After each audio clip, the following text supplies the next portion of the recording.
Salut les amis et mécanos, aujourd'hui je vais vous présenter la Icarsoft CR+.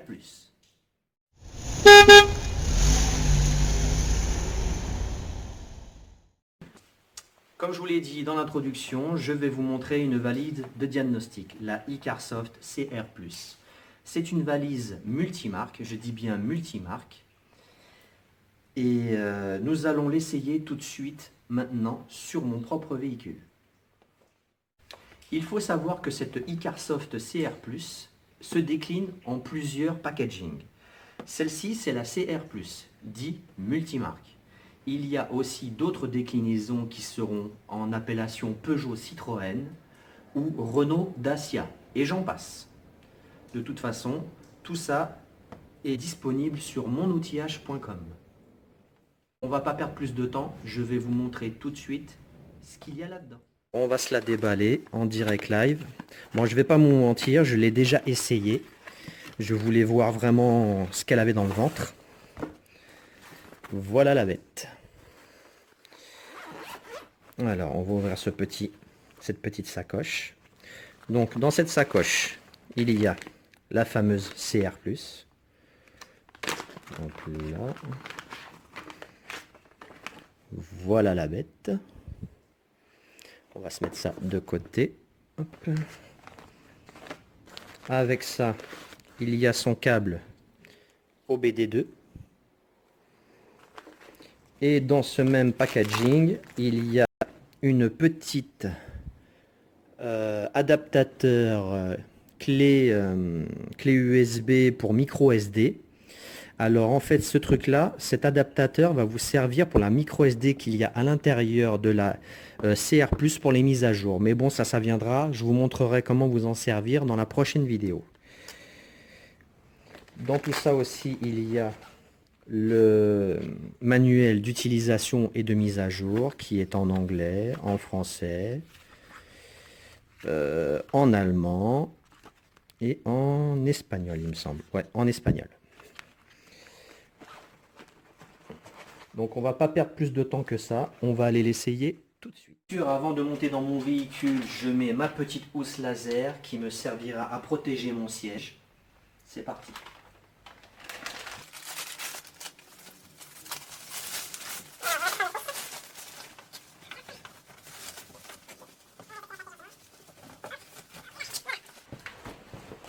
Alors je vous montre ce que ça donne. La petite housse de protection. Attendez.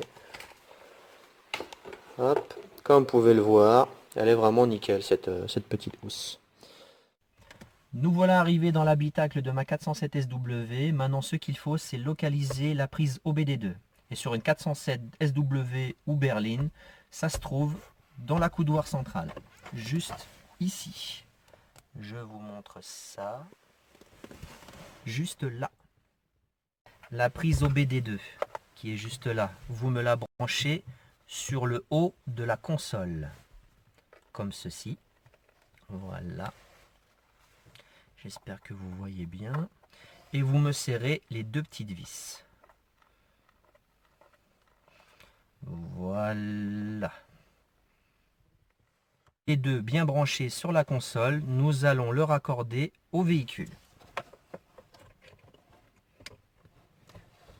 Hop. C'est parti, ça commence.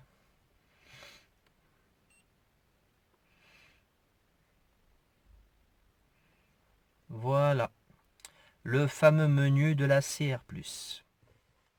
Et voilà la bête, mes chers amis, voilà la fameuse Icarsoft CR+ multimarque. Donc comme vous pouvez le voir, il y a une espèce de petit joystick pour aller de haut en bas et de droite à gauche, le bouton OK, le bouton recul et le bouton annuler. Tout simplement. Donc là, en premier, pour la première utilisation, ce qui va nous intéresser, c'est le menu aide. Je clique sur OK. Ensuite, je vais partir sur information sur outils.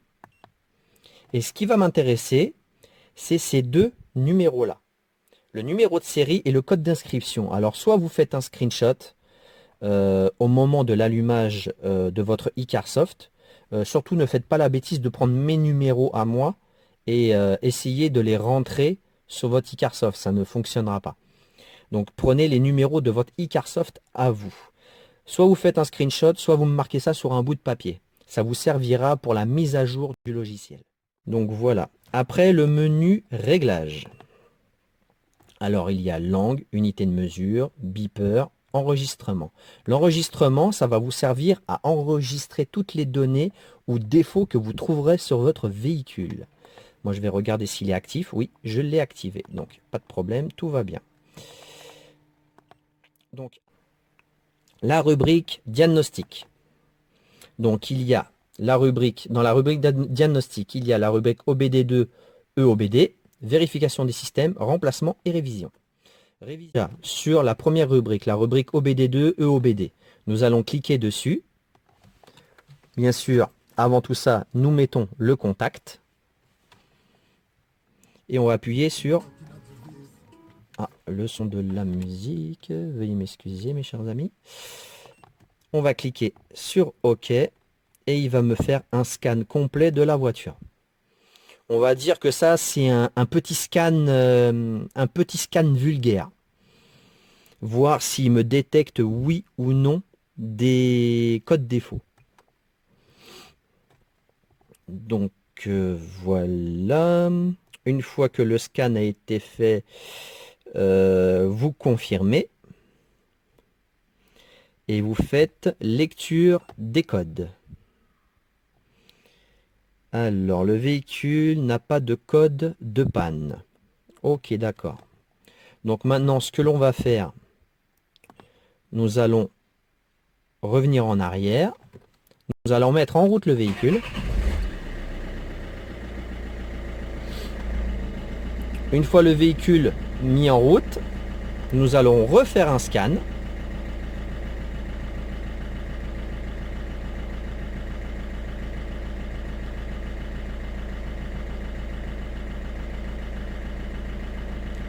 Voilà. Et là, moteur allumé, il me trouve un code de panne AQ. Donc nous allons faire OK. Lecture des codes. Alors le code de véhicule est défini par votre fabricant, donc c'est-à-dire Peugeot. Veuillez entrer et sélectionner le fabricant.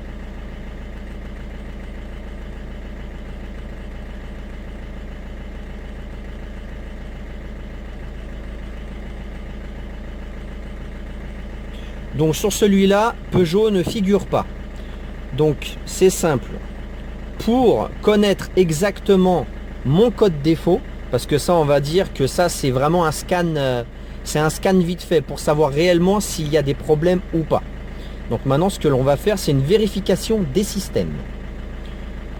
On clique sur vérification des systèmes et comme je vous l'avais dit, regardez, c'est bien un multimarque. Il y a même des marques, je sais même pas d'où elles viennent. Bon, Vauxhall, tout le monde connaît, hein. Mais par exemple, Holden. Qui connaît Holden? Dites-moi les mecs, hein. Franchement, je connais pas. Jojo de Mecha Octane, du groupe Mecha Octane, tiens-moi au courant s'il te plaît. Alors nous allons cliquer sur Peugeot V11010. On clique OK et on attend. Alors là, il me demande si c'est un véhicule particulier. Oui, bien sûr. Le type du véhicule, c'est 407. Et on va faire un diagnostic automatique.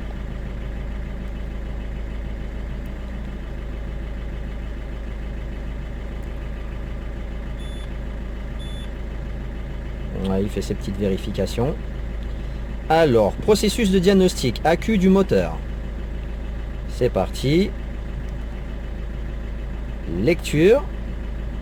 Ah, voilà le fameux défaut qu'il me disait tout à l'heure. Donc j'ai un problème d'électrovanne bypass sur mon circuit de refroidissement. Coupe-circuit entre deux fils ou coupe-circuit sur le plus. État DTC permanent. Donc ce qu'on va faire, on va appuyer sur OK pour enregistrer. Comme ça au moins je le garde dans mes données. Et puis voilà. Pour effacer, vous pouvez aussi avoir les informations sur votre écu.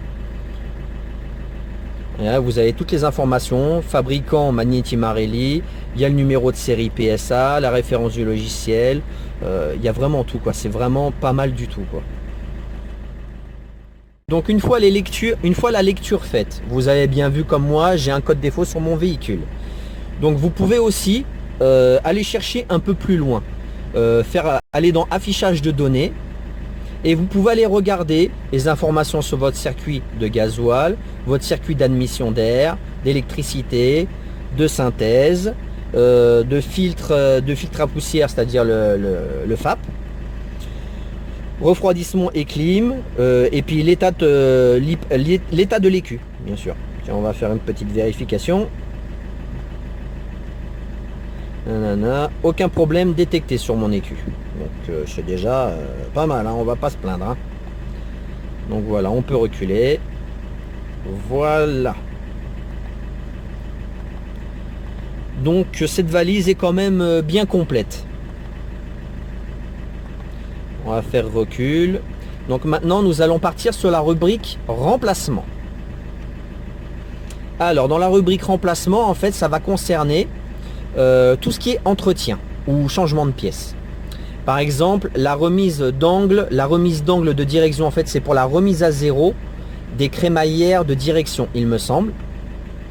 Ensuite, vous avez pour la remise à zéro du feu d'huile, c'est-à-dire le voyant d'entretien pour la vidange. Et vous avez aussi la remise à zéro des témoins sur étrier. En fait, il y a certains véhicules, ils vont avoir des témoins d'usure intégrés dans les étriers. En fait, ce truc-là, ça va servir à faire la remise à zéro de tout ça, tout simplement. Parce que sur certains véhicules, quand tu vas changer les plaquettes, si tu ne refais pas la remise à zéro des témoins qui sont dans les étriers, bah, il te le dira toujours comme quoi tu as tes plaquettes qui sont usées, tout simplement.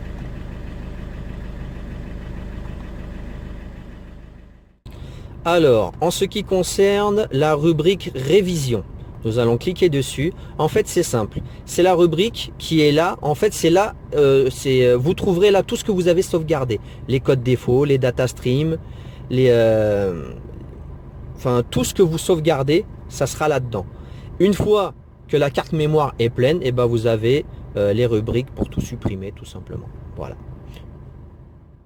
L'essai de cette CR+, vient de se terminer. Dites-moi sincèrement ce que vous en pensez. Comme vous avez pu le voir, bah, j'ai un problème d'électrovanne bypass sur le circuit de refroidissement. Vous ne l'avez pas vu sur la vidéo, mais j'ai essayé aussi cette valise sur une Volvo XC60 qui avait diagnostiqué. Il me disait qu'il avait des problèmes de limitation. Il y avait le voyant moteur qui s'allumait et le moteur se mettait en limitation. Donc résultat des courses, le véhicule n'avançait plus. Donc j'ai mis la CR+ dessus et il a diagnostiqué comme quoi il y aurait son capteur de débitmètre qui serait défaillant et défaut permanent. Donc c'est réellement une vraie multimarque, elle est vraiment très performante. D'ailleurs, je appelle au groupe PSA Family et Mecha Octane. Dites-moi réellement ce que vous pensez de cette valise. Je sais qu'il y a beaucoup de passionnés dans ces deux groupes-là. Dites-moi réellement ce que vous en pensez. Balancez-moi un maximum de commentaires. En tout cas, mécanos et amis, je vous invite tous à vous abonner si ce n'est pas encore fait. Balancez-moi toujours un maximum de commentaires. Partagez la vidéo. Et je vous dis à tous, paix sur vous.